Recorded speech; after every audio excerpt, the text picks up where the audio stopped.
Here's my big one that I tell everybody. Reduce by half all the time. This is the thing that will make your photos different than everybody else's. People will get photos out of a camera that are, let's say, 3,000 pixels by 2,500 pixels large, and that's the physical dimensions of them. And they're at 150 dpi. So what you have is you have that large pixel amount at 150 dpi, and you need to get it down onto your website where it only allows 300 pixels by 300 pixels.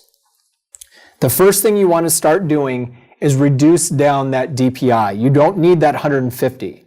And what I say is it goes from 300 to 150 to 72. And I know that's not exactly half, but I'm not a math major, so.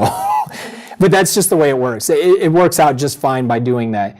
The best way to think about this, a lot of people ask me, well, why is that a big deal? Why do I need to reduce by half? If you do over half, you can think of it that I have a blue pixel and I have a red pixel, and they're sitting right next to each other. When you reduce by more than half, that you're telling your photo program it needs to more or less decide which one of these is more important. And if you think there are millions of pixels on a picture, it's just going to pick.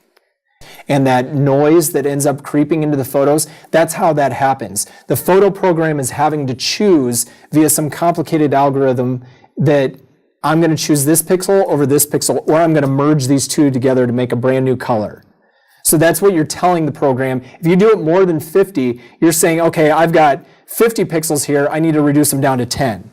So how does it know which ones to choose? It just does, and it goes with it. And that's why your photos won't turn out as nice.